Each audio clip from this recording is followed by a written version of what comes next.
नमस्कार शेतकरी मित्रांनो, बातमी येत आहे राज्यातून अवकाळी पावसासंबंधी. आज राज्यामध्ये विविध ठिकाणी विविध जिल्ह्यामध्ये अवकाळी पाऊस पडणार आहे असे हवामान खात्याने वर्तवले आहे. आज राज्याच्या सोलापूर, सांगली, सातारा, कराड या भागामध्ये मुसळधार पाऊस होऊ शकतो. तसेच सातारा, दापोली, पुणे, मुंबई, अहमदनगर, नाशिक या ठिकाणी येलो अलर्ट जारी करण्यात आला आहे.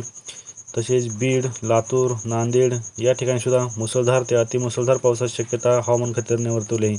विशेषतः मध्य महाराष्ट्रामध्ये ढगफुटी सदृश्य पाऊस होण्याची शक्यता हवामान खात्याने वर्तवण्यात आली आहे. दापोली, सातारा या ठिकाणी ढगफुटी होऊ शकते. तसेच सोलापूर, अकलूज परिसरामध्ये सुद्धा मुसळधार ते अतिजोरदार पाऊस होण्याची शक्यता हवामान खात्याने वर्तवली आहे. कालच सोलापूर जिल्ह्यातील मोहोळ येथे ढगफुटी सदृश्य पाऊस झाला. मोहोळ तालुक्यामध्ये नदी नाले ओव्हरफ्लो झाले आहेत. नदी नाल्यांना पूर आला असून पावसाचा जोर कायम राहणार असे हवामान खात्याने वर्तवण्यात आले आहे. आजही पावसाचा जोर कायम राहू शकतो असे हवामान खात्याकडून सांगण्यात आले आहे.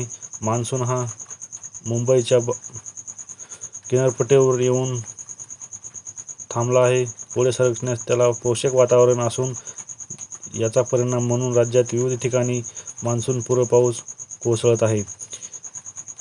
आज राज्यामध्ये सुद्धा विदर्भामध्ये विशेषतः पश्चिम महाराष्ट्रामध्ये आणि मध्य महाराष्ट्रात पावसाचा जोर असणार आहे.